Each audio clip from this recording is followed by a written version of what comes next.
जब अल्लाह के रसूल सल्लल्लाहु अलैहि वसल्लम ने ऐलान किया कि मैं अल्लाह का रसूल हूँ, मुझे अल्लाह का रसूल मानो और अल्लाह को एक मानो, तो मर्द हजरात में सबसे पहले कलमा पढ़ने वाले हज़रत अबू बकर सिद्दीक़ रज़ी अल्लाह ताला अन्हु, उनके बाद यके बाद दीगरे लोग इस्लाम में दाखिल होते रहे और अल्लाह पाक इस दीन को सरबलंदी देता रहा और दीन मतीन ये आगे बढ़ता रहा। हज़रत अबू बकर सिद्दीक़ रज़ियल्लाहु ताला अन्हु की इस दीन के लिए बड़ी कुर्बानियाँ हैं। अल्लाह के रसूल सल्लल्लाहु अलैहि वसल्लम के बड़े करीबी साथी भी थे और जिस दिन से कलमा पढ़ा उसी दिन से लेकर जब तक हयात रहे ज़ाहिरी तौर पर इस दीन की तबलीग करते रहे और जान माल अपना सब कुछ इस दीन पर लुटाते रहे।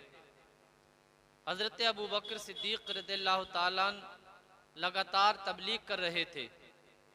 उस्मान बिन अफ़्फ़ान एक मर्तबा कहते हैं, मैं अपनी खाला के घर गया और मेरी खाला कुछ काहिनी जैसे काम करती थी, यानी आगे की बातें बताती थी।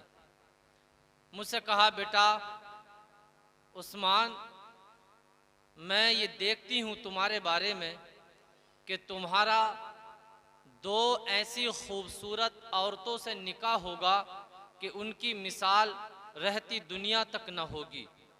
उनके किरदार का जवाब न होगा, उनके अखलाक का जवाब न होगा, उनके हुस्न का जवाब न होगा। और तुम जो नबी आखिरुज़्ज़मा दुनिया में मबूस होने वाले हैं, तुम उनके ख़ास दोस्तों में से होगे और जब वो मबूस हो जाएं, उनका ज़ुहूर हो जाए तो तुम उनका कलमा पढ़ने में बिल्कुल भी देर मत करना। हज़रत उस्मान कहते हैं रज़ियल्लाहु ताला अन्हु कि मैंने ये बात सुनी तो मुझे हैरत सी हुई।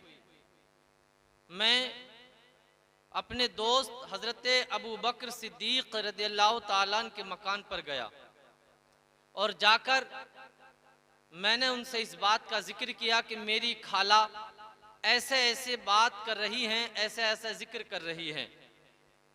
क्या ख्याल है कि मोहम्मद जो अब्दुल्लाह के बेटे हैं और आमना के प्यारे हैं, आमना के प्यारे हैं, क्या ख्याल है उनके बारे में? तो हज़रत अबू बकर सिद्दीक़ रज़ियल्लाहु ताला अन्हु ने इश्क़ रसूल के हज़रत उस्मान गनी को जाम पिलाए और उनके सामने मोहब्बत रसूल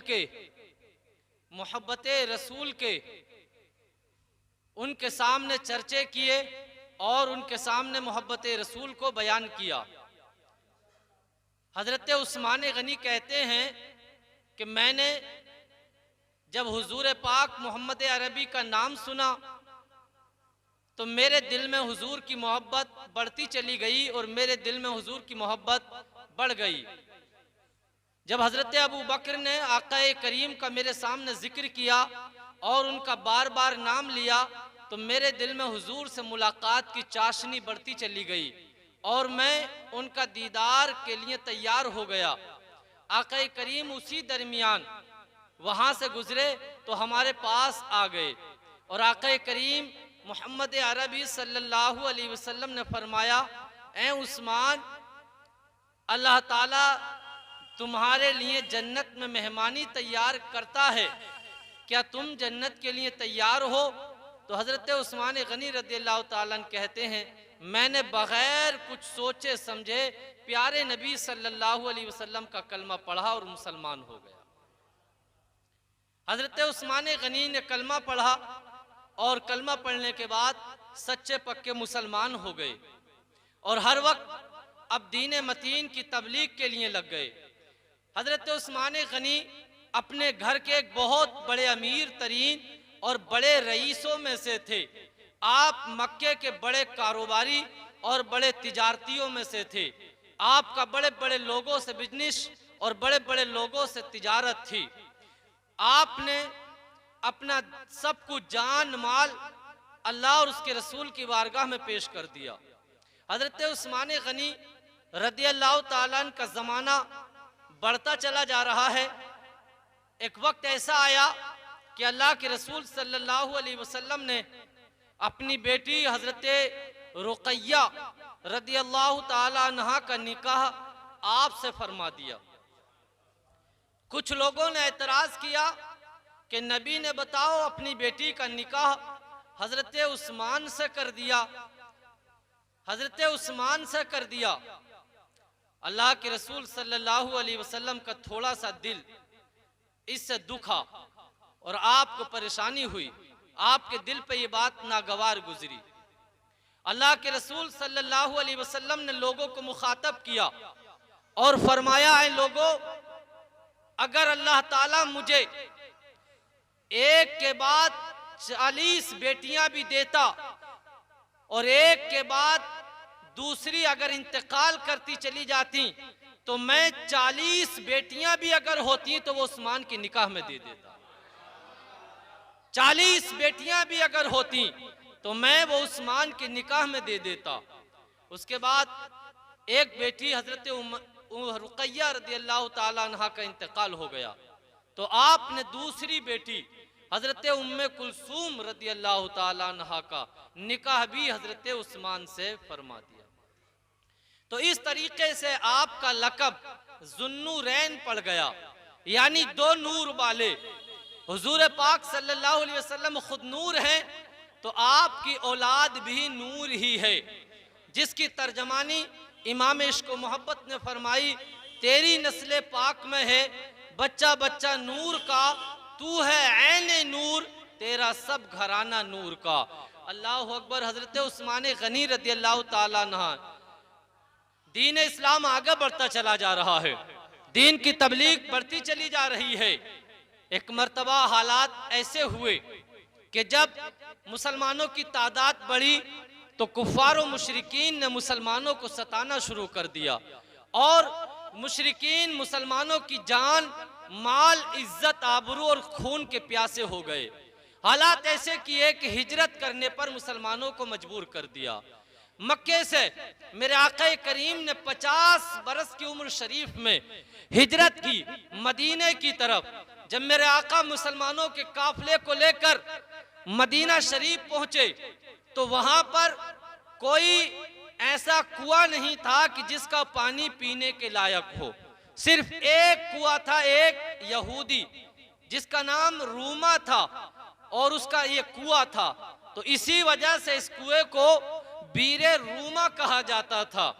अब यही कुआं ऐसा था कि जिसका पानी पीने के लायक था। अब यहूदी था तो ये पानी बेचता था। अब जब पानी बेच रहा था तो मुसलमानों की हालत थोड़ी सी गरीबी की थी और गुर्बत की थी, तो पानी खरीदने में बड़ा मुश्किल हो रहा था और बड़ी दिक्कत हो रही थी कि कब तक कैसे खरीद के पानी पिएंगे। अल्लाह के रसूल सल्लल्लाहु अलैहि वसल्लम ने मुसलमानों को बुलाया और बुलाकर कहा कि कौन है वो जो इस कुएं को खरीदे और बदले में जन्नत को खरीद ले। अल्लाह अकबर। मेरे आका करीम ने जब ये फरमाया कि कौन है जो इस कुएं को खरीद ले और उसके बदले में जन्नत खरीद ले, हजरत उस्मान गनी रज़ी अल्लाह ताला अन्हु बड़े तिजारती थे, तिजारत के बहुत अच्छे फन जानते थे, तिजारत के बहुत सारे तरीके जानते थे। जब ये बात सुनी तो हजरत उस्मान गनी रज़ी अल्लाह ताला अन्हु फौरन तैयार हुए और जाने के उसके पास जाते हैं यहूदी के और कहते हैं क्या तुम अपना कुआं बेचना चाहते हो? उसने कहा नहीं, मैं कुआं नहीं बेच सकता हूँ, इसलिए कि मेरी रोजी इसी से चलती है, मेरा खाना पीना इसी से चलता है, मेरा तो रोजगार यही कुआं है, मैं कुआं नहीं बेच सकता हूँ। हजरत उस्मान गनी यूं के अच्छे तिजारती थे, तिजारत के हुनर जानते थे। आपने कहा अच्छा ऐसा कर, जब तू अगर कुआं नहीं बेचना चाहता है तो आधा कुआं बेच ले। इसने कहा ये कैसे हो सकता है कि मैं आधा कुआं बेच दूं? हजरत उस्मान गनी ने कहा तरकीब मैं बताता हूँ। कहा बताओ क्या तरकीब है? कहा तरकीब ये है कि ऐसा करते हैं, कुआं तू बता कितनी कीमत लेगा? इसने कहा 3000 दीनार लूंगा मैं। कहा चल ठीक है, ले 3000 दीनार पकड़, एक दिन पानी हम भरेंगे और एक दिन पानी तू भरेगा, चाहे तू पानी बेचना या मत बेचना, हमारी मर्जी है, एक दिन हमारी बारी और एक दिन तेरी बारी, तू जो चाहे अपनी बारी पर करना, हमारी बारी आएगी तो हम जो चाहे करें। अल्लाह अकबर, सौदा हो गया है। एक दिन के लिए हजरत उस्मान गनी ने कुआं खरीद लिया है। जब इस यहूदी की बारी आती है तो ये पानी बेचता है, लेकिन जब अगला दिन आता है, उस्मान गनी की बारी आती है, दामाद पैगंबर की बारी आती है, दामाद रसूल की बारी आती है, उस्मान गनी की बारी आती है, आप ऐलान करते हैं, ऐ मदीने के लोगों, ऐ मुसलमानों आ जाओ। उस्मान इस कुएं के पानी को तमाम मुसलमानों के लिए हिबा करता है, अपने लिए भी भरते चले जाओ, अपने बच्चों के लिए भी भरते चले जाओ, जानवरों के लिए भी भरते चले जाओ। अल्लाह अकबर, एक ही दिन में मुसलमान बाल्टी डबल डबल भर लेते हैं, पानी 2 दिन का इंतजाम कर लेते हैं। अब जब उसकी बारी आती है, कोई पानी भरने नहीं जाता है, कोई नहीं जानता है। अल्लाह अकबर, हजरत उस्मान का जो तिजारत का हुनर था वो समझ ना सका, वो परेशान हो गया, बताओ मेरी बारी को तो कोई आता ही नहीं है। आखिर मजबूर हो गया और खुद उस्मान गनी के पास आता है और आके कहता है, उस्मान गनी दूसरे दिन का भी सौदा कर लो। हजरत उस्मान गनी ने एक रकम दी है उसे और दूसरे दिन को भी कुआं खरीद लिया है और आका एक करीम की बारगाह में खड़े होते हैं और अर्ज करते हैं, आका उस्मान ने इस कुएं को खरीदा है और आपकी उम्मत के लिए हिवा करता है। मेरे आका ने फरमाया, ए उस्मान, तूने इस कुएं को खरीद के बदले में जन्नत खरीद ली है।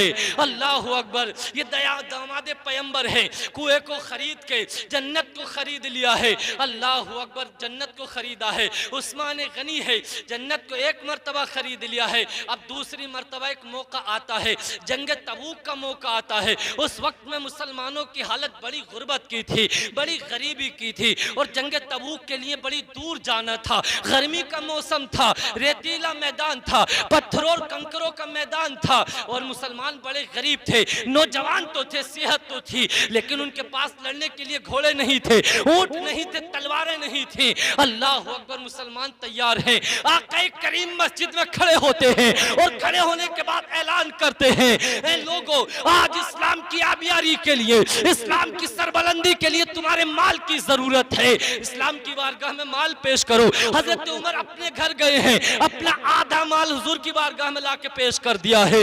हजरत अबू बकर अपने घर गए हैं, सारे का सारा माल लेके आका करीम की बारगाह में आ गए हैं। मेरे आका ने फिर ऐलान किया, ऐ लोगों, तुम्हारे माल की जरूरत है, आज इस्लाम की सरबलंदी के लिए तुम्हारे माल की जरूरत है। इस्लाम की बारगाह में अपने माल को पेश करो। हजरत उस्मान गनी हाथ खड़े करते हैं, आका 100 ऊंट पेश करता हूँ, मैं साजो सामान पेश करता हूँ। अल्लाह अकबर, मेरे आका ने फिर ऐलान किया है कि भाई इस्लाम की बारगाह में लोगों माल को पेश करो। हजरत उस्मान गनी अर्ज करते हैं, खड़े होते हैं, आका 200 ऊंट पेश करता हूँ, मैं साजो सामान पेश करता हूँ। अल्लाह अकबर, मेरे आका फिर ऐलान करते हैं, लोगों इस्लाम की बारगाह में अपने माल पेश करो। हजरत उस्मान गनी फिर खड़े होते हैं और कहते हैं, आका 300 ऊंट पेश करता हूँ, मैं साजो सामान पेश करता हूँ।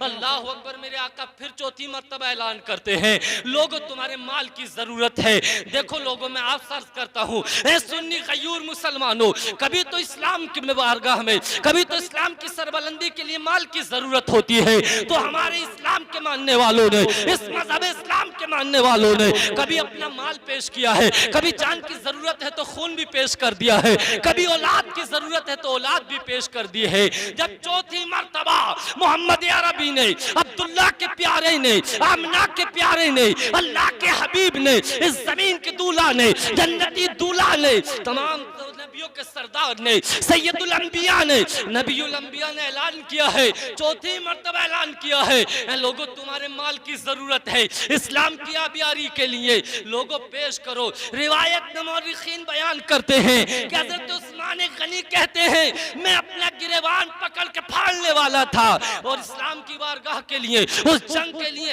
1000 ऊंटों की तकरीबन जरूरत थी। हजरत उस्मान गनी खड़े होते हैं और आका की बारगाह में अर्ज करते हैं, आका 400 ऊंट और पेश करता हूं। पहली बार वो हम 100 किए, 100 के साथ 200 प्लस किए तो 300 हो गए और 300 के साथ फिर 300 प्लस किए तो 600 हो गए और जब 600 के साथ 400 प्लस करते हैं तो 1000 ऊंट हो जाते हैं। हजरत उस्मान गनी कहते हैं, मेरा तकरीबन 800 ऊंट देने का हिसाब तो था, लेकिन 200 ऊंट देने का हिसाब नहीं था, लेकिन कर्ज पानी करके इधर उधर से जुगाड़ करके मैंने 1000 ऊंट दिए हैं। अल्लाह अकबर। जब आका करीम ने ये सुनते हैं कि मेरे उस्मान ने 1000 ऊंटों का वादा कर लिया है और मासाजो सामान कर लिया है, आका ऐलान करते हैं, लोगों सुन लो, उस्मान से अल्लाह का रसूल भी राजी हो गया है, अल्लाह भी राजी हो गया है और आज उस्मान ने दूसरी मर्तबा जन्नत खरीद ली है। आज से उस्मान को इजाजत देता हूं, वो जो भी करें उनसे कोई मुआखजा नहीं।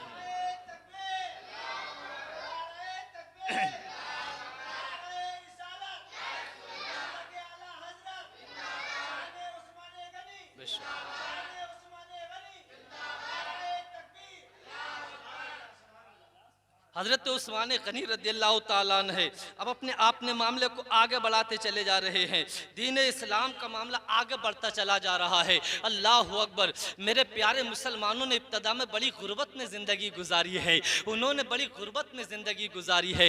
एक शख्स मुल्क शाम से आता है, वो कुछ गरीबी का शिकार हो गया, जिसकी वजह से गरीबी का जब शिकार हुआ तो मदीना शरीफ पहुँचा। हज़रत अबू बकर सिद्दीक़ रदियल्लाहु ताला अन्हु के घर का दरवाज़ा बड़ा खूबसूरत और ऊंचा सा लगा हुआ था। उसने सोचा अबू बकर बड़े मालदार होंगे और ये लोगों की बड़ी मदद करते होंगे। दरवाजा खटखटाया, अंदर से हजरत अबू बकर सिद्दीक निकल कर आते हैं। पूछा, भाई कौन हो, कहाँ से आए हो? कहा, मैं मुल्क शाम से आया हूँ, जरा कुछ मदद की जरूरत है। हजरत अबू बकर ने अंदर बिठाया और अंदर को बुला के ले गए। लेकिन ये शख्स कहता है, जब मैंने हजरत अबू बकर के घर की हालत देखी तो टूटी फूटी चटाइयाँ थी और कुछ भी घर में ना था। हजरत अबू बकर कहते हैं, आने वाले मेहमान, 3 दिन से घर में रोटी नहीं बनी है, 3 दिन से घर में खाना नहीं बना है। लोगों जरा आओ तो सही, 3 दिन से घर में खाना नहीं बना है। लेकिन अल्लाह की बारगाह में शिकायत नहीं है, आज हमारे पास दौलत का ठिकाना नहीं है। आज तुम में से कौन सा ऐसा आदमी है जिसके पास 4-5 जोड़ी कपड़े नहीं है, बल्कि 10-10 जोड़ी कपड़े हैं। हर वक्त में अलग खाना बन रहा है, हर जगह बेहतरीन से बेहतरीन हमारे लिए इंतजामात हैं। लेकिन फिर भी हम ये कहते हैं हालात ठीक नहीं है, अभी हिसाब ठीक नहीं है। अरे अभी 4 दिन पहले तो मस्जिद में पैसे दिए थे, अरे अभी 10 दिन पहले तो मदरसे में पैसे दिए थे। यार कब तक देते रहेंगे, हमें अपना काम भी तो देखना है। लेकिन आओ बुजुर्गों की सीरत से सीखो, हमारे बुजुर्गों ने क्या सिखाया है, हमारे बुजुर्गों ने क्या तरीका दिया है। मेरे प्यारे हजरत अबू बकर ने ये नहीं कहा मेरे पास कुछ भी नहीं है, पुचकारा और बिठाया और मेहमान नवाजी की, देख मेरे घर में तो कुछ नहीं है, 3 दिन से फाका हो रहा है, लेकिन मैं तुझे एक मशवरा देता हूँ, जा तू जा उस्मान गनी के पास चला जा, वो तेरी मदद करेंगे, इंशाल्लाह बहुत सारी मदद करेंगे, तेरे बहमो गुमान से भी ज्यादा करेंगे। ये कहता है, अच्छा ठीक है यार, लगता है मुझे ऐसा लगा कि जैसे हजरत अबू बकर ने टाल दिया है। कहता है, मैं हजरत उस्मान गनी के दरवाजे पहुंचा, अब जरा दिल के कानों से सुनना। कहता है, मैं उस्मान गनी के दरवाजे पर पहुंचा तो अंदर से कुछ बोलने चालने की आवाज आ रही थी और हजरत उस्मान गनी अपने बच्चों को डांट रहे थे कि अरे तुम रोजाना शहद में दूध में शहद मिला के पीते हो, दूध भी तो मीठा है और शहद के मिलाने की क्या जरूरत है, दूध जब पिया करो तो शहद मत मिलाया करो, इसलिए कि खर्चा बढ़ जाता है। ये शख्स कहता है, मैं घबरा गया, बताओ किस कंजूस आदमी के दरवाजे पर भेज दिया जो अपने बच्चों को दूध में शहद मिलाने से मना कर रहा हो। अल्लाह अकबर। लेकिन मैंने जब दरवाजा खटखटाया तो कुछ देर के बाद उस्मान गनी निकल कर आते हैं और कहते हैं, भाई माफ करना, मैं बच्चों को कुछ समझा रहा था, कुछ बता रहा था, जिसकी वजह से मुझे दरवाजा खोलने में देर हो गई। मुझे हजरत उस्मान गनी कहता है, ये शख्स अंदर लेकर गए और मेरे लिए दूध लेकर आए तो दूध में शहद मिलाकर लेकर आए। कहता है, मेरी हैरत की इंतहा न रही, अभी अपने बच्चों को डांट रहे थे कि देखो दूध भी तो मीठा है, शहद भी तो मीठा है, दूध में शहद मिलाने की क्या जरूरत है, लेकिन मेरी बारी आई है तो दूध में शहद मिलाकर लेकर आए हैं। अल्लाह अकबर। और कहता है कि खजूरों का हलवा भी लेकर आ गए हैं। मेरी हैरत की इंतहा बढ़ गई। बताओ, बच्चों को एक मीठे से मना कर रहे थे और मेरे लिए तीनों चीजें मीठी ले आए हैं। दूध में शहद मिलाकर लेकर आए हैं और उसके साथ खजूरों का हलवा भी लेकर आए हैं। मेरी हैरत की इंतहा न रही। बहुत देर हो गई बातें चीते करते हुए। फिर पूछा उस्मान गनी ने, बताओ आने वाले मेहमान तुम्हें कैसे आना हुआ?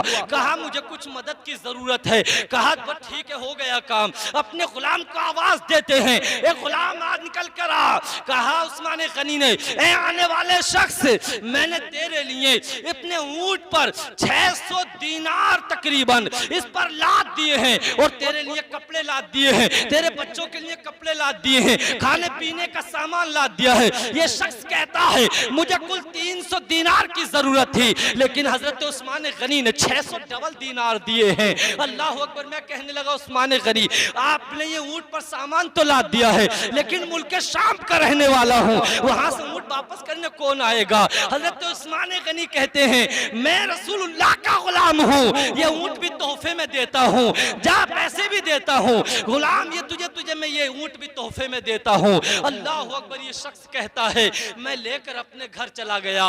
उस्मान गनी ने सीरत से अपना हमें सबक दिया है कि लोगों, ये माल जो है ये सिर्फ हमारे खाने पीने के लिए नहीं है।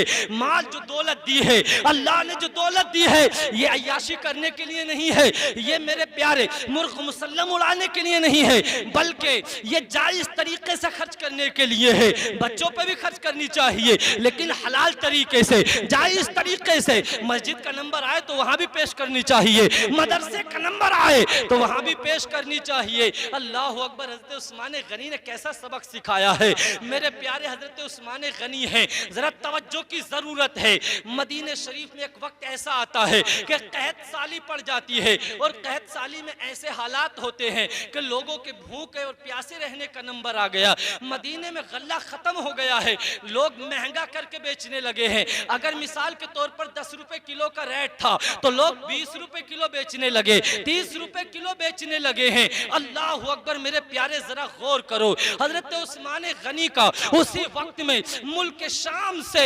तकरीबन 1000 ऊंट तकरीबन ऊंट लद कर गल्ले से आ रहे हैं मदीने शरीफ की तरफ।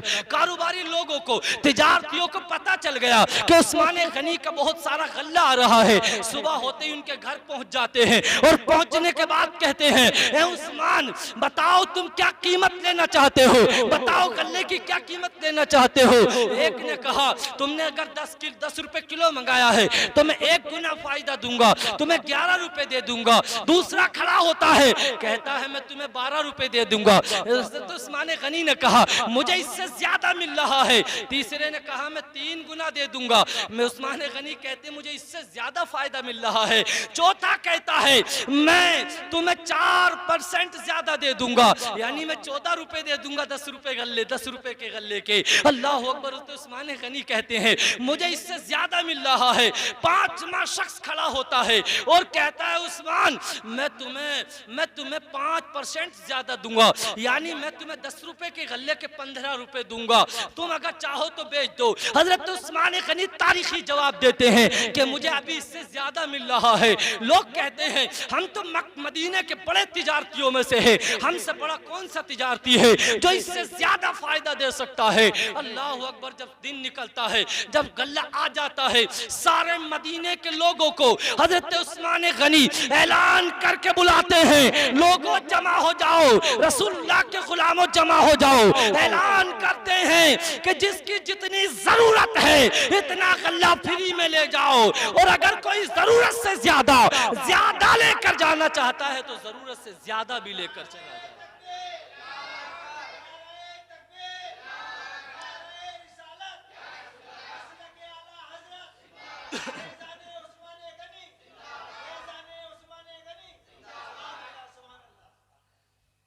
हजरत उस्मान गनी ने ये मदीने मक्के में ऐसी मिसाल पेश की है कि तमाम कुफार और मुशरिकीन और तमाम तिजारती देखते रह गए, जो ये सोच रहे थे कि हम मुसलमानों की मजाक उड़ाएंगे, हम मुसलमानों का मजाक उड़ाएंगे। अब देखो मुसलमान कैसे भूखे और प्यासे मरेंगे। लेकिन अल्लाह ने अपने शेर हजरत उस्मान गनी को ये तिजारत का ऐसा तकसीम करने का, सदका करने का ऐसा हुक्म दिया कि तमाम मुसलमानों की जानें आगे बढ़ गई हैं, उनके हालात बेहतर होते चले गए हैं। हैं। अल्लाह अकबर। हज़रत उस्मान गनी है, मेरे आका करीम सल्लल्लाहु अलैहि वसल्लम के घर कई दिन हो गए। हज़रत उस्मान गनी कहीं तिजारत पे गए हुए थे। जब लौट के कई दिन के बाद मदीना शरीफ आते हैं और आका करीम के पीछे नमाज पढ़ते हैं तो आका करीम का कुछ चेहरा उतरा हुआ देखा। फौरन ही हज़रत मेरे आका के घर जाते हैं और अम्मा आयशा सिद्दीक़ा रज़ियल्लाहु ताला अन्हा से पूछते हैं, ए अम्मा जान ज़रा ये तो बताओ कि आप मेरे प्यारे आका सल्लल्लाहु अलैहि वसल्लम का चेहरा उदास कैसे है,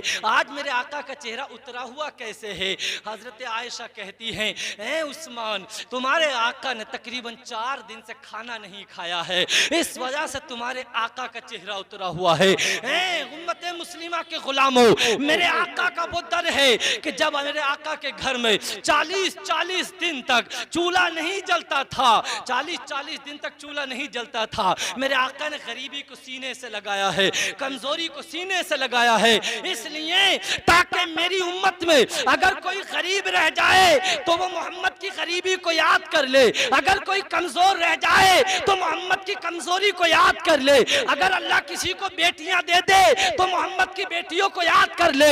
इसलिए कि मोहम्मद अरबी बेटियों वाले थे, गरीबी को पसंद फरमाते थे। और मेरे आका की सादगी का आलम यह था कि अगर कपड़ा फट जाता तो अपने हाथ से खुद तहबंद लगा लेते, अपने हाथ से खुद अपने कपड़े को सी लेते। मेरे आका सादगी को पसंद फरमाते थे। अल्लाह अकबर। मेरे आका की बारगाह में जब आते हज़रत उस्मान गनी फौरन से पहले अपने घर गए और जाने के बाद थोड़ा खाने पीने का सामान लिया, कुछ आटा और चावल लिए, मेरे आका करीम के घर में तशरीफ लेकर आए और आते हैं जल्दी से हज़रत उस्मान गनी घर में दाखिल हुए प्यारे नबी के और चूल्हे में आग जलाई। हज़रत आयशा कहती हैं, मैं किवाड़ से देख रही थी, मैं पर्दे की आड़ से देख रही थी कि उस्मान गनी आका के चूल्हे में आग जला रहे हैं और जब फूंक मारते हैं तो धुआं आपकी दाढ़ी से निकल रहा है। उस्मान गनी अपने वक्त के रईस आज़म थे, अपने वक्त के अमीर इंसान थे, आपका नाजुक मिजाज था, आप बड़े नरम दिल थे, आप रईसाना मिजाज रखते थे,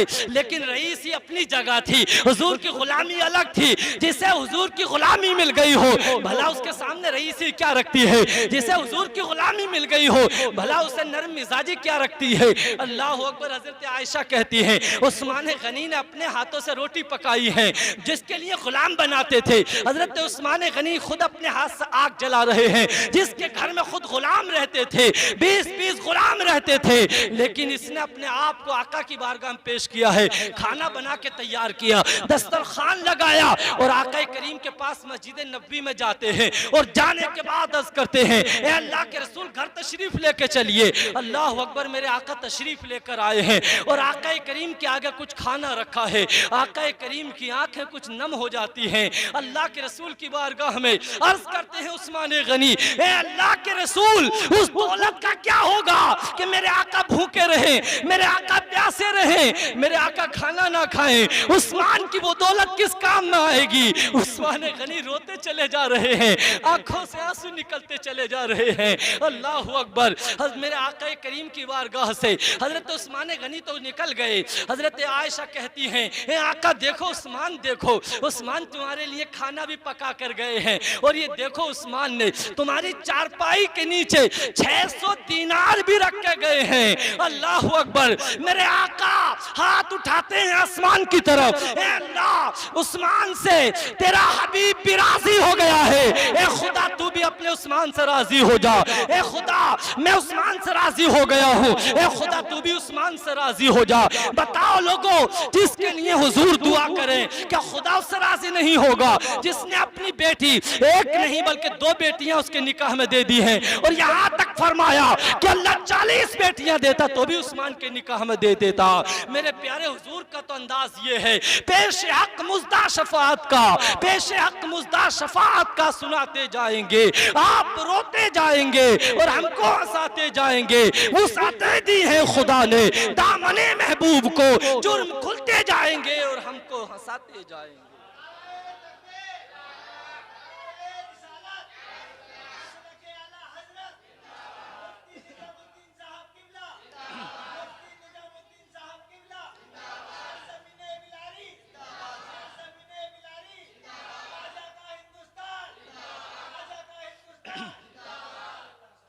अब मेरे प्यारे देखो जरा उस्मान गनी की जिंदगी को देखो। मेरे आका करीम बड़ी मोहब्बत फरमाते हैं, बड़ा प्यार फरमाते हैं। हजरत उस्मान गनी को एक दिन करीब बुलाया और फरमाया, ए उस्मान गनी जरा उधर को तुम कभी कभी जाते हो, वो जो एक यहूदी जहाँ पर अपने जानवरों को चराता है। कहा हुजूर कौन सी जगह? कहा फुला जगह जो है जिसका नाम आज हमने जन्नतुल, मेरे आका ने जन्नतुल बकी रखा है।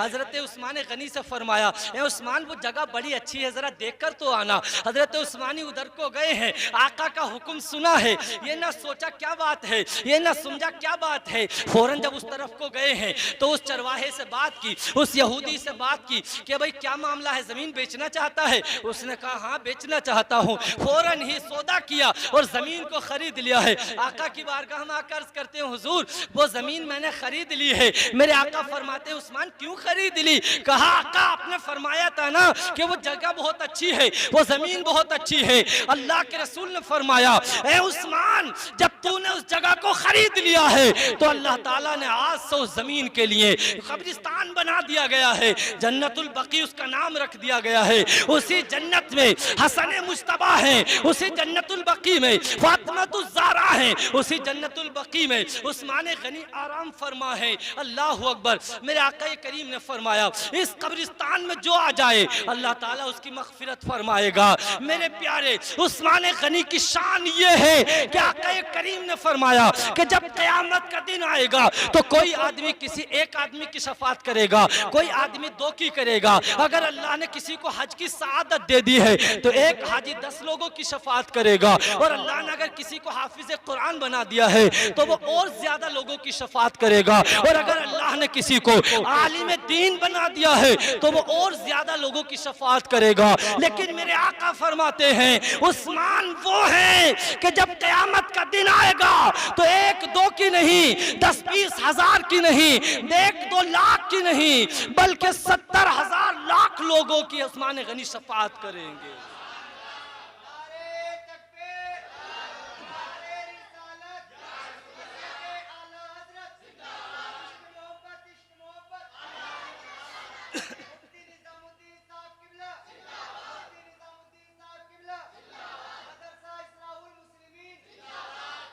अब मेरे प्यारे हजरत उस्मान गनी है, देखें आप हजरत उस्मान गनी की कैसी बेहतरीन ज़िंदगी है। अल्लाह अकबर। हजरत उस्मान गनी है, मेरे आका बज़ाहिर इस दुनिया से तशरीफ़ लेकर चले जाते हैं। लोगों ने ये समझा था कि अब जो दीन इस्लाम का पौधा मक्के में मोहम्मद अरबी ने लगाया था, अब उनके जाने के बाद ये पौधा कट जाएगा, ये पौधा सूख जाएगा, अब इसको कोई आगे बढ़ाने वाला नहीं है। लेकिन अल्लाह ने अपने प्यारे हजरत अबू बकर सिद्दीक को खड़ा कर दिया। हजरत अबू बकर उस दीन इस्लाम के पौधे को 2 साल कुछ महीने तक सींचते रहे और दीन इस्लाम की तबलीग करते रहे। दीन इस्लाम आगे बढ़ता रहा। लेकिन एक वक्त ऐसा आया कि हजरत अबू बकर भी इस दुनिया से बज़ाहिर तशरीफ ले गए। लोगों ने फिर ख्याल किया कि आज दीन इस्लाम का चराग बुझ जाएगा, इसलिए कि अब उसकी हिफाजत करने वाला कोई नहीं है, अब उसके लिए कोई तबलीग करने वाला नहीं है, अब उसके लिए कोई कोशिश करने वाला नहीं है, अब उसके लिए कोई मेहनत करने वाला नहीं है। लेकिन इतने में हजरत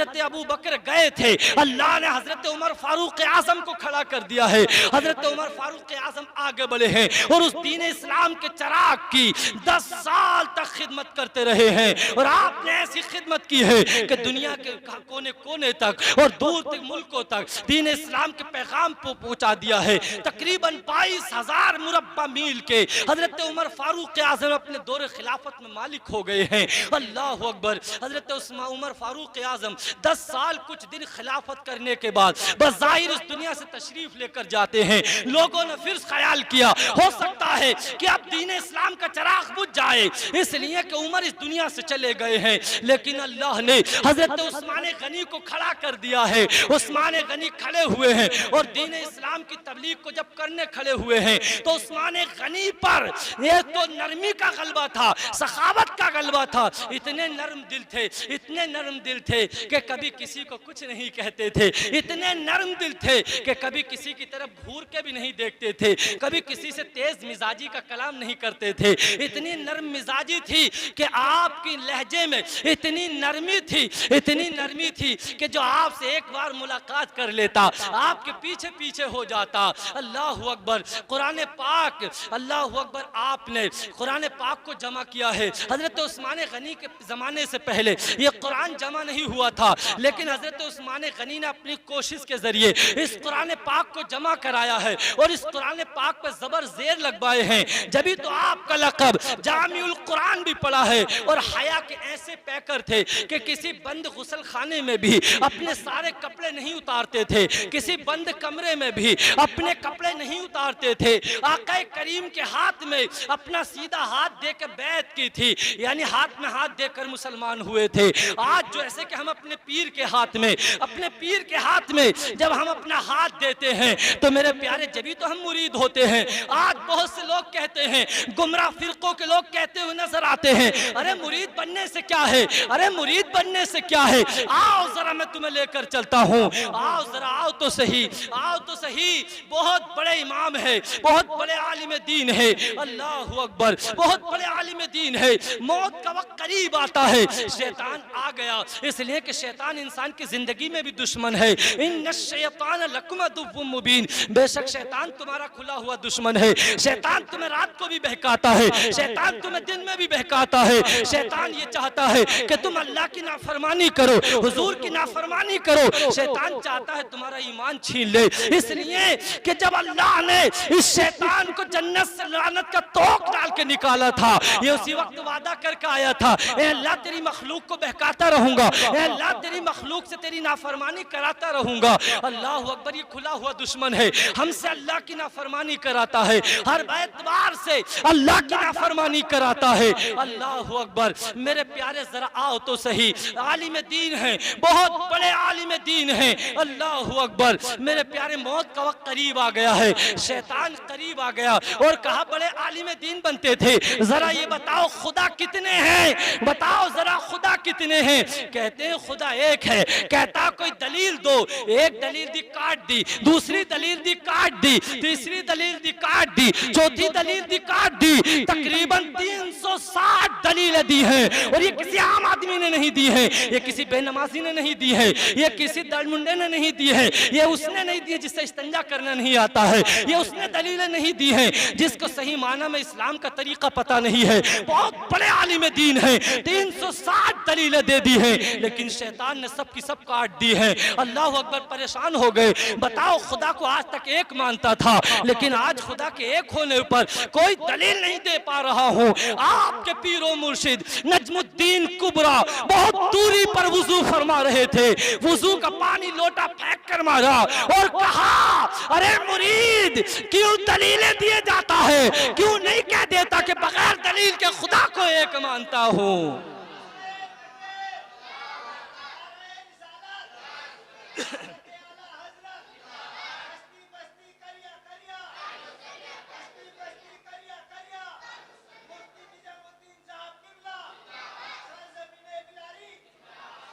मेरे प्यारे, ज्यादा दूर जाने की जरूरत नहीं है, बल्कि एक आस्ताना तुम्हारे करीब में शहर मुरादाबाद खानकाह जामिया नईमिया में, मदरसा जामिया नईमिया में एक मज़ार शरीफ बना हुआ है। सैयद नईमुद्दीन आका नेमत रदियल्लाहु ताला का मज़ार शरीफ बना हुआ है। ज़रा आओ तो सही, कहाँ जाते हो, इधर उधर भागते हो। देखो तो कितनी बड़ी बारगाह है जहाँ से बड़े बड़े आलिम फैज़ पाते हैं। सैयद नईमुद्दीन मुरादाबादी रहमतुल्लाह अलैह के एक बहुत बड़े आलिम थे, वो भी आपके मुरीद थे। अचानक में बीमारी ने पकड़ लिया, बहुत बीमार हो गए। हालांकि बीमारी कुछ लंबे समय तक पहुंच गई है, लंबे टाइम तक पहुंच गई है। घर में जो कुछ था वो सब कुछ लग गया, हालात बहुत खराब हो गए। वो कहते हैं, अरे ऐसा पीर मैंने नहीं देखा, ऐसा पीर मुझे न मिल सका कि मेरे पीरो मुर्शिद मदरसा भी चलाते थे, बच्चों को भी पढ़ाते थे, नमाज भी पढ़ाते थे, मुरीदों से भी मिलते थे और दूसरी समाजी काम भी करते थे, सियासत के काम भी करते करते थे। मैं कहता हूँ सैयद नईमुद्दीन मुरादाबादी की शख्सियत कोई आम शख्सियत नहीं है, बल्कि कुरान की तफसीर लिख के आपने ये बता दिया कि मसलके अहले सुन्नत को अगर मुरादाबाद में किसी ने कायम किया है, किसी ने सुन्नियत को बचाया है, तो वो सैयद नईमुद्दीन मुरादाबादी की जात है। सैयद नईमुद्दीन मुरादाबादी हैं। वो कहते हैं आपके मुरीद कहते हैं मेरे पीरो मुर्शिद मेरे लिए इतनी मसरूफियत के बावजूद भी रोज़ाना मुझसे मुलाकात करने के लिए आते थे। कहते हैं मुझे पैरालाइज की बीमारी हो गई थी, यानी मुझे जो है बीमारी हो गई थी, मेरे हाथ पैर काम नहीं कर पा रहे थे।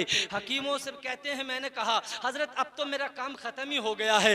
मेरे पीरो मुर्शिद सैयद नईमुद्दीन मुरादाबादी ने कहा अरे घबराने की ज़रूरत नहीं है मौलाना, मैं आपके लिए एक नुस्खा तजवीज़ करता हूँ, लेकिन नुस्खा मौलाना कम से कम एक दिन की खुराक कई 100 रुपए की पड़ेगी। उस जमाने की जबकि तनख्वाह 5 रुपए हुआ करती थी, तो उस जमाने में तकरीबन 250 रुपए की एक खुराक पड़ रही थी।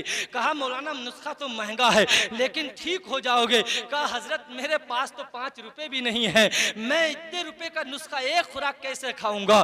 मौलाना सैयद नईमुद्दीन मुरादाबादी रहमतुल्लाह अलैह ने कहा, आका नेमत ने कहा घबराने की जरूरत नहीं है, आप तैयार हो जाओ खाने के लिए, अल्लाह इंतजाम फरमा देगा। आपने नुस्खा तजवीज किया है, दवाई को मंगाया है और कहकर गए हैं मौलाना लगातार खाते रहना, पाबंदी से खाते रहना।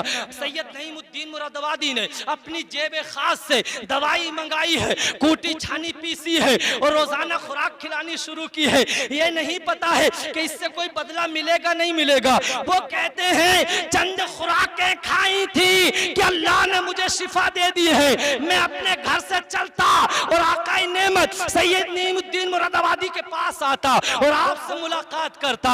अल्लाह अकबर, अल्लाह ने मुझे ठीक कर दिया है। देखो तो सही, पीर इसे कहते हैं कि अगर आदमी के ईमान पे आन पड़े तो पीर ईमान की भी हिफाजत करते हैं, अगर इंसान की जान पे आन पड़े तो मेरे प्यारे पीर जान की भी हिफाजत करते हैं, इसलिए कि अल्लाह का इन पर खास रहमो करम होता है। अब आते हैं, मेरी बात चल रही थी उस्मान गनी रज़ियल्लाहु ताला अन्हु की कि आपकी शर्म व हया कैसी थी, आपकी गैरत कैसी थी।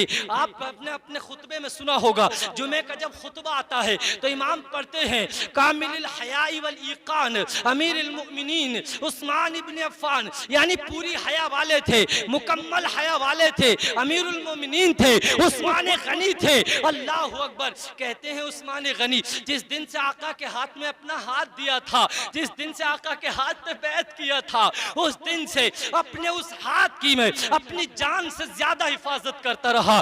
कभी उस हाथ को अपनी शर्मगाह पे न लगाया, न कभी अगली शर्मगाह पे लगाया, न पिछली शर्मगाह पे लगाया, हमेशा उस हाथ की हिफाजत करता रहा। कभी उस हाथ को नापाकी नहीं लगाया है, नापाकी में नहीं दिया है, न शर्मगाह को लगाया है।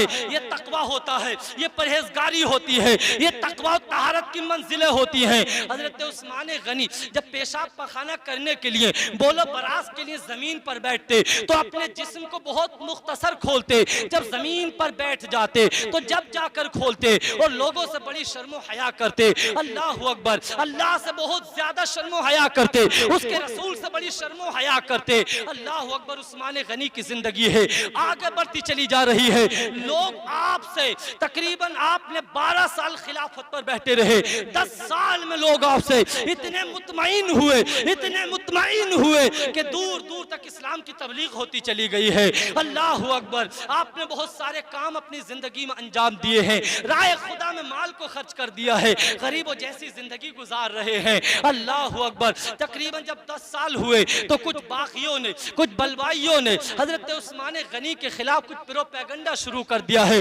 मेरे प्यारे उस्मान गनी के तकवा और तहारत को याद करो, आपके दिल में कैसा खौफे खुदा था। मेरे प्यारे देखो तो हुजूर ने खुद फरमाया कि उस्मान ने 2 बार जन्नत खरीदी है, मेरे हाथों से जन्नत खरीदी है। उस्मान जन्नती हो, उस्मान तुम जन्नती हो, उस्मान तुमने जन्नत खरीद ली है। मेरे आका के अल्फाज ये थे कि उस्मान तुमने जन्नत खरीद ली है, तुम जो चाहो वो करो, अल्लाह तुमसे कोई मुआखजा नहीं करेगा। अल्लाह अकबर। मेरे आका फरमाते हैं हर नबी का साथी जन्नत में कोई ना कोई होगा, हर नबी के साथी कोई होगा, कोई जन्नती, हर नबी का कोई ना कोई पड़ोसी होगा। लेकिन मुझे नाज है कि मेरा पड़ोसी कोई और नहीं बल्कि उस्मान जन्नत में मेरे पड़ोसी होंगे। अल्लाह अकबर। हजरत उस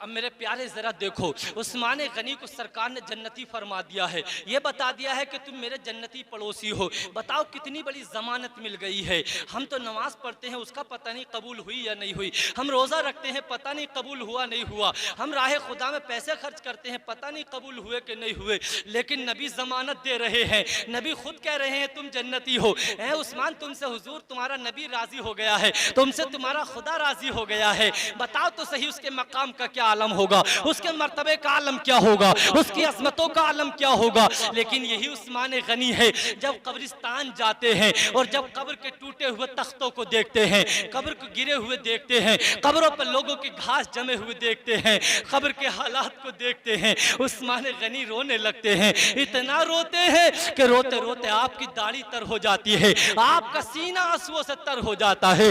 लोग पूछते हैं उस्मान गनी, तुम्हें तो हुजूर ने जन्नती होने की जमानत दी है, तुमने दुनिया में रहकर जन्नत खरीद ली है, लेकिन तुम कब्रिस्तान आकर रोने लगते हो और इतने रोते हो कि तुम्हारी दाढ़ी भीग जाती है, तुम्हारा सीना तर हो जाता है। ए उस्मान, तुम इतने रोते क्यों हो? हजरत उस्मान गनी कहते हैं, लोगों को मुखातब करते हैं, उम्मत मुस्लिमा को मुखातब करते हैं और कहते हैं लोगों, अरे ये कब्र की मंजिलों को तुम आसान समझ रहे हो क्या? तुम कब्र की अंधेरियों को भूल गए क्या? तुम कब्र की तारीकी को भूल गए क्या? तुम कब्र की दहशत को भूल गए? मेरे प्यारे, कब्र की दहशत को याद तो करो जरा, कब्र की तारीकी को याद तो करो, कब्र की तन्हाई को याद तो करो।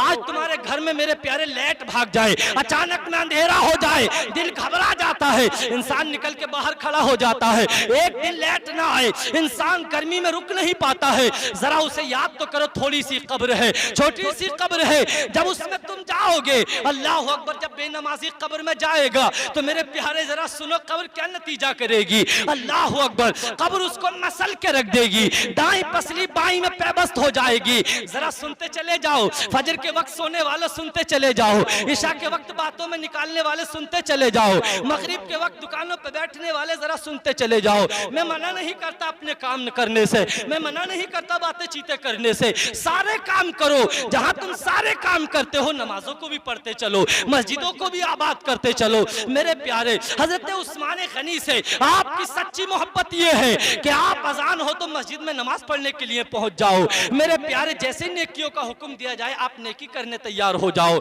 मेरे प्यारे जरा तवज्जो करो, मेरे प्यारे, जब बेनमाजी कब्र में जाएगा ना तो कब्र क्या करेगी उसके साथ देखो। बेनमाजी की कब्र में अंधेरी होगी, बेनमाजी की कब्र में आग भड़का दी जाएगी और बेनमाजी पर कब्र इतनी सख्त हो जाएगी, इतनी सख्त हो जाएगी कि उसकी दाईं पसली बाईं में पैबस्त हो जाएगी और बाईं पसली दाईं में पैबस्त हो जाएगी और आगे से पीछे को यूं करके मिला दी जाएगी। अल्लाह अकबर। फरिश्ते उसे गुर्जों से मारना शुरू कर देंगे, सांप बिच्छू उस पर मुसल्लत कर दिए जाएंगे। अल्लाह अकबर। एक एक ऐसा बिच्छू होगा जिसके 70,000 डंक होंगे, हर डंक में एक पाव जहर की थैली बंधी हुई होगी। जब वो बिच्छू एक डंक मारेगा बेनमाजी के, 70,000 बरस तक तड़पता रहेगा।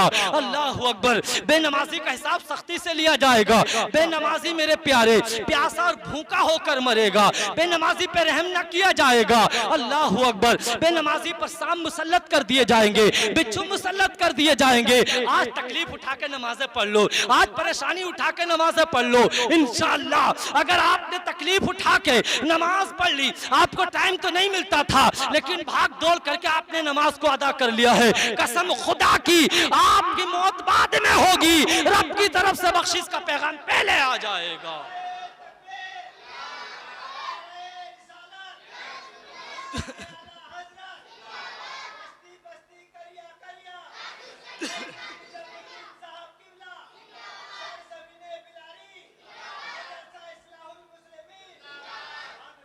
मेरे प्यारे जरा करीब आ जाओ। उस्मान गनी कहते हैं, ऐ लोगों तुम इस कब्र को भूल गए हो, कब्र की मंजिल आखिरत की मंजिलों में सबसे पहली मंजिल है।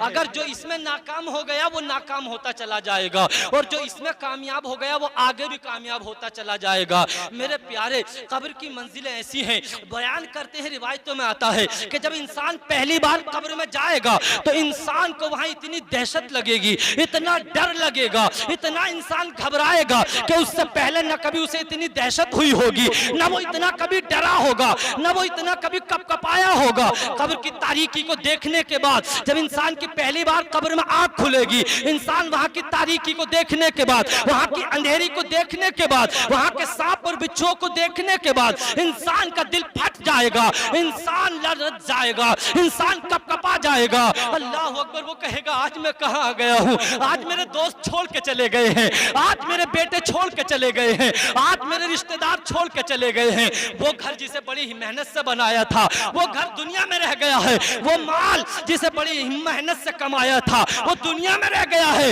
वो दोस्त जिनके साथ बड़ा कंधा मिला के चला था वो दोस्त दुनिया में रह गए हैं। आज वो दोस्त साथ नहीं दे सकते, आज वो पैसा साथ नहीं दे सकता, आज बीवी बच्चे साथ नहीं दे सकते, आज बढ़िया हवेली साथ नहीं दे सकती है। तो प्यारे साथ क्या देगा? वहां पर कब्र में साथ देगा, तुम्हारी नमाजें साथ देंगी, तुम्हारी नेकियां साथ देंगी, अल्लाह और उसके रसूल की फरमाबरदारी साथ देगी। मेरे प्यारे, जब इंसान की आंख खुलेगी उससे पूछा जाएगा बता अगर तुझे दुनिया में भेजा जाए तो तू क्या करेगा? वो कहेगा अगर अल्लाह 1000 बरस की जिंदगी भी दे तो सिजदे से सर ना उठा सकूंगा। ऐ लोगों, मैं तुमसे पूछना चाहता हूं, जो कब्र में चला गया है वो तो आ नहीं सकता है, लेकिन अल्लाह ने तुम्हें उम्र दी है, अल्लाह ने तुम्हें वक्त दिया है, तो अपने वक्त को गनीमत शुमार करो, अपने वक्त को गनीमत जानो और मौके का फायदा उठाओ। वो आ नहीं सकते हैं, लेकिन अभी तुम दुनिया में हो, अपनी पेशानियों को सिजदे में रखो, अल्लाह को राजी करो।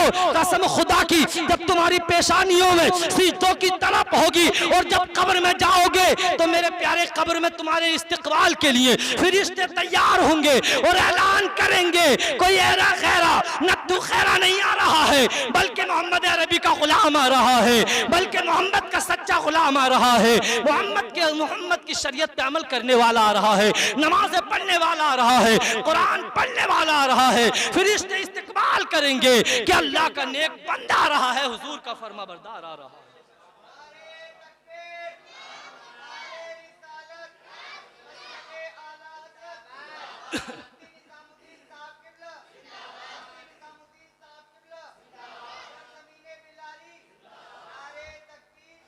मेरे प्यारे जरा सुनते चले जाओ। हजरत उस्मान गनी लोगों को कहते हैं, लोगों देखो कब्र की मंजिल आखिरत की मंजिलों में से पहली मंजिल है, इसकी तैयारी करो। अब कब्र की तैयारी क्या है मेरे प्यारे? क्या हम सिर्फ यही कहते रहेंगे अभी करते हैं, आगे आगे करेंगे, अभी आगे करेंगे? कुछ लोग कहते हैं अरे भाई बस सीजन निकल जाए फिर हम इंशाल्लाह नमाज पढ़ेंगे। कुछ लोग कहते हैं यार घर का थोड़ा सा काम रह गया है, बस ये काम निबट जाए और बस नमाज पढ़नी शुरू करेंगे। कुछ लोग कहते हैं यार लड़की की या लड़के की शादी तैयार है, बस इस शादी से निबट जाए और फिर हम नमाज पढ़ेंगे। मैं पूछना चाहता हूं किसने बताया तुम्हें कि तुम सीजन पार कर जाओगे? हो सकता है पहले इंतकाल हो जाए। किसने बताया कि तुम घर मुकम्मल कर लोगे? हो सकता है पहले इंतकाल हो जाए। किसने बताया कि तुम बेटे की शादी तक जिंदा रहोगे? हो सकता है पहले इंतकाल हो जाए। मैं कहता हूं दुनिया में कोई काम हो या ना हो, लेकिन मौत जरूर आएगी, मौत आके रहेगी। हजरत उस्मान गनी ने लोगों को बेदार किया है। अब मेरे प्यारे, हजरत उस्मान गनी का आखिरी दौर आता है। आखिरी 2 साल में लोगों ने वो थोड़ा सा बरगलाना शुरू कर दिया, इधर उधर की बातें शुरू कर दी। अल्लाह अकबर। कुछ बलबाई मदीने शरीफ में आए और उन्होंने कहा अरे उस्मान गनी खिलाफत सही नहीं कर रहे हैं, इनकी खिलाफत ठीक नहीं है, अल्लाह अकबर, इन्हें खिलाफत से हटाया जाए। अल्लाह अकबर। कुछ लोग आए और उन्होंने आकर कहा उस्मान तुम खिलाफत से हट जाओ, लेकिन उस्मान गनी से बहुत इसरार किया। हजरत उस्मान गनी ने कहा नहीं नहीं मैं खिलाफत से नहीं हटूंगा। लोगों ने इल्जाम लगाया ये अपने अपने लोगों को ओहदे देते हैं, ये अपने अपने लोगों को ओहदे और खिलाफत पर बिठाते हैं, किसी को गवर्नर बनाते हैं, किसी को कुछ बनाते हैं, दूसरे लोगों को ओहदे नहीं देते हैं, यानी नौकरियां नहीं देते हैं, कम उम्र के लोगों को ओहदे देते हैं। ये इन्होंने इल्जाम लगाने शुरू किए। अल्लाह अकबर। लेकिन हजरत उस्मान गनी ने खिलाफत को नहीं छोड़ा, इसलिए कि मेरे आका ने फरमाया था ए उस्मान जब तुम्हारा आखिरी वक्त आएगा अल्लाह तुम्हें एक जोड़ा पहनाएगा। जोड़ा पहनाने से मुराद ये थी कि अल्लाह आपको खलीफा बनाएगा। कुछ लोग आपसे कहेंगे कि उस जोड़े को उतार दो, तो तुम उन लोगों के कहने से जोड़ा मत उतारना, वरना लोग खिलाफत का खिलौना बना देंगे। हजरत उस्मान गनी को मेरे आका का बात याद थी, मेरे आका की हदीस याद थी। हजरत उस्मान गनी ने कहा नहीं नहीं, मैं खिलाफत नहीं छोड़ूंगा। बलवाइयों ने आपके घर का मुहासरा कर लिया है, 40 दिन हो गए हैं, पानी बंद कर दिया है, ना हजरत उस्मान गनी के घर में खाना जाने देते हैं, ना आपको बाहर निकलने देते हैं। दरवाजा घेर लिया, मुहासरा कर लिया। हजरत अबू हुरैरा, हजरत अली और दूसरे सहाबा ने, इमाम हसन ने, इमाम हुसैन ने आपके दरवाजे पे हिफाजत के लिए खड़े हो गए हैं। लेकिन बलवाई आते हैं और आने के बाद एक वक्त ऐसा आता है कि वो दरवाजे से ना जाकर पिछले रास्ते से आते हैं और हजरत उस्मान गनी के घर में दाखिल हो जाते हैं। आप उस वक्त में रोजे की हालत में हैं, आप कुरान पढ़ रहे हैं। उसी रात में आपने ख्वाब देखा था कि मेरे आका ने फरमाया था उस्मान तुम मेरे पास आने वाले हो, उस्मान जन्नत में मुलाकात होने वाली है। अल्लाह अकबर। हजरत उस्मान रोजे की हालत में है, हजरत उस्मान कुरान पाक की तिलावत कर रहे हैं। फसयकफीकुमुल्लाहु व हुवा समीउल अलीम। हजरत उस्मान गनी इस आयत की तिलावत कर रहे हैं कि उनके लिए अल्लाह ही काफी है और अल्लाह ही बहुत सुनने और जानने वाला है। मेरे प्यारे हजरत उस्मान गनी कुरान की तिलावत कर रहे हैं। अल्लाह अकबर। एक बलवाई ने तलवार निकाली है, आपके एक हाथ को कलम किया है, आपके दूसरे हाथ को जिसको हुजूर के हाथ में दिया था उस हाथ को कलम कर दिया है। आप पर तलवार के वार किए हैं, आपके जिस्म से खून निकलकर कुरान की आयतों पर गिर जाता है। अल्लाह अकबर। हजरत उस्मान गनी शहीद हो जाते हैं।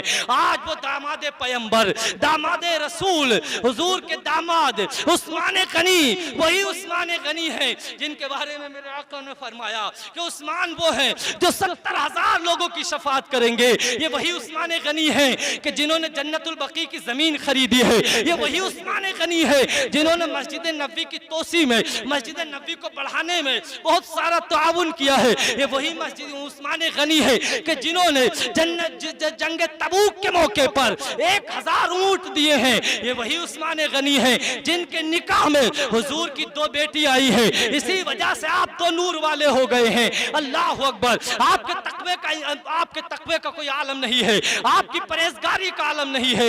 उम्मत को सबक दे के चले गए कि जहां ईमान की बारी आए, जहां इस्लाम की बाजी आए, जहां दीन की बारी आए, वहां जान की अगर देने की बारी आए तो लोगों जान भी देनी पड़ती है। उस्मान गनी ने जान दे के बता दिया है अगर माल की जरूरत पड़ती है तो लोगों वहां माल भी दिया जाता है। अल्लाह पाक हमें आपकी जिंदगी पर अमल की तौफीक अता फरमाए। मेरे कहने सुनने में गलती खामी हुई हो तो मैं इससे तौबा करता हूँ। अस्तगफिरुल्लाह रब्बी मिन कुल्ली ज़ंबी व अतूबु इलैह। कलमा शरीफ पढ़ें, ला इलाहा इल्लल्लाह मुहम्मदुर रसूलुल्लाह।